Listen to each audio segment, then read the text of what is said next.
कीर्तनम यस्य स्वर्णम पाद सेवनम अर्चनम वंदनम दास्यम सख्य आत्मनिवेदनम। वैसे ही राम जी ने सबरी मैया को भी बताया था हिंदी में। और ये जो 9 भक्ति है नवदा, इनमें से अगर एक भी निष्ठा पूर्वक हो जाए ना महाराज किसी में, तो ये बात के चलो कि आनंद ही आनंद हो जाए। एक ही भक्ति कोई सी भी, प्रथम भक्ति संतन कर संगा, और न छोड़ दियो सबने सारे ने, केवल संता का संग कर लियो।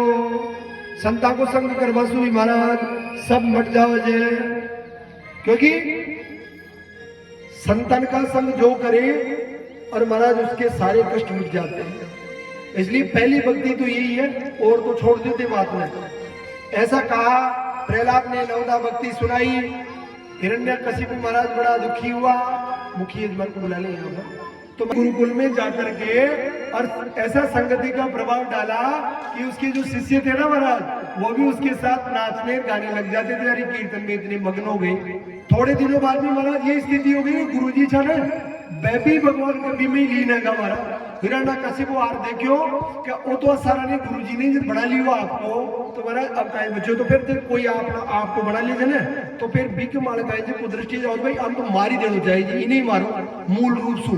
तो महाराज वहां से उठाया और कहा कि इसको फेंक दो ले जा करके। तो महाराज वहां से बड़े बड़े पहाड़ों से नीचे फेंका, लेकिन गोविंद जो थे महाराज आकर के अपने कर कमलों में उसको धारण कर लिया महाराज प्रहलाद को। कई यातनाएं दी प्रहलाद को। कथा आती है कि होलिका जो थी उसकी बुआ जी महाराज, उसको वरदान था कि होलिका जो है वो अग्नि में जलती नहीं थी। तो कहा कि प्रहलाद को गोद में लेकर के तुम बैठ जाना और आग लगा देंगे। महाराज बड़ा सारा पुरिंदा बनाया गया ऐसा लंबा, और महाराज होलिका को बिठा दिया और उसकी गोद में बिठा दिया प्रहलाद को। महाराज देखते हैं ना चित्रों में, होली जलती सी प्रहलाद लेर बैठी जी। तो महाराज भगवान की इतनी कृपा हुई कि होलिका तो जल गई और प्रहलाद महाराज बच गया। बोले जय श्री कृष्ण। महाराज प्रहलाद ऐसे भक्त हुए महाराज। और जब अंत में जाकर के हिरण्यकशिपु को कुछ भी पार नहीं पड़ी, तो महाराज कहा प्रहलाद से कि प्रहलाद ये तुम्हारा नारायण है ना, ये कहां कहां रहता है। तभी प्रहलाद जी ने कहा था महाराज कि हरि व्यापक सर्वत्र समाना, सब जगह समान रूप से है। इस पेड़ में भी हरि है, इस खंबे में भी हरि है, इस माइक में भी हरि है, इस माइक की डोरी में भी हरि है महाराज, इस कुर्सी में भी हरि है, जन्नत जन्नत देखो सब जगह हरि है महाराज। तो ये कहा कि ऐसा सिद्ध कैसे होगा महाराज कि इसमें भी हरि है, इसमें भी हरि है, इसमें भी हरि है। तो बोले पुकारो भगवान को, तो पुकारना पड़ेगा। जब नहीं पुकारेंगे तब तक भगवान नहीं आते। गुजरात पुकारे महाराज, जब भगवान आया तो मंत्री को विश्वास किया हुआ। अब महाराज जब प्रहलाद पे गुस्सा आ गया ना हिरण्यकशिपु को, और जब उसको मारने के लिए महाराज वो दौड़ता है, बांध दिया था महाराज। कई जगह आता है कि प्रहलाद को बांध दिया भाई इसको मारेंगे, और बांध दिया भाई इसको बांध दो साले को, ये नहीं मानता है ऐसे। तो महाराज तब भगवान गोविंद जो है, जब देखिए भक्त पर बहुत ज्यादा संकट आता है ना, तब फिर गोविंद को आना पड़ता है महाराज। अब हिरण्यकशिपु तो वरदान था, नहीं दिन में मरूं, नहीं रात में मरूं, नहीं सुबह मरूं, नहीं शाम को मरूं, नहीं बाहर मरूं, नहीं अंदर मरूं, ऐसे कई प्रकार के वरदान थे महाराज। नहीं हाथ से मरूं, ऐसे मरूं, ऐसे मरूं, कुछ भी जो महाराज इतने वरदान प्राप्त थे। तो क्या करते, ये सब कथा तो सबको पता है, कथा तो सबको पता है प्रहलाद की भाई कैसे कैसे। तो महाराज कहा कि तेरा भगवान है, ऐसा क्रोध करके हिरण्यकशिपु जो है महाराज, तो एक खंबा था वहां पर, जैसे ही बैठा था उस खंबे के महाराज अपना ये जो हाथ है ना इसका प्रहार किया।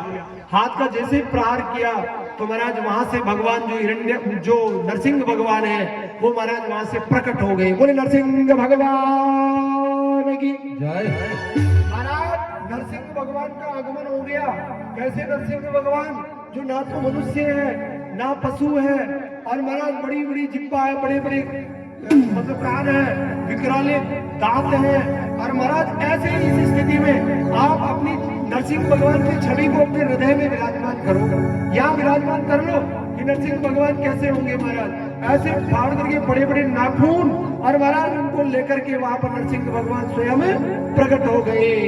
और प्रकट होकर के महाराज जैसे ही हिरण्यकशिपु को अवसर ही नहीं दिया, हिरण्यकशिपु जो था महाराज, उसको तो अवसर भी प्रदान नहीं किया कि क्या है महाराज, उठाया और उस समय प्रकट हुई जिस समय ने तो रात थी नहीं दिन था, और महाराज नहीं बाहर अंदर बीच में और दहली पे जिसको बोलते हैं ऐसा मानो, तो महाराज वहां पर, और आप सोचे कि ये कहां मरने वाला है, इसलिए महाराज उठाया और उसको पकड़ करके और महाराज अपनी जंगा दी भगवान ने उस पर ऐसे लिटा दिया महाराज, जंगा पर लिटा करके, और महाराज बीच में क्या करते, इसलिए महाराज अपने नाखून बड़े बड़े थे उनसे उसका हृदय थोड़ा उसको विदीर्ण कर दिया महाराज। बोली नरसिंह भगवान की महाराज, हृदय को विदीर्ण किया और अंदर से जो ये मांस है ना, मांस से महाराज उसको उठा के ही निकाल लिया भगवान ने, मांस को उठा करके बाहर चीचड़ी निकाल ली उसके।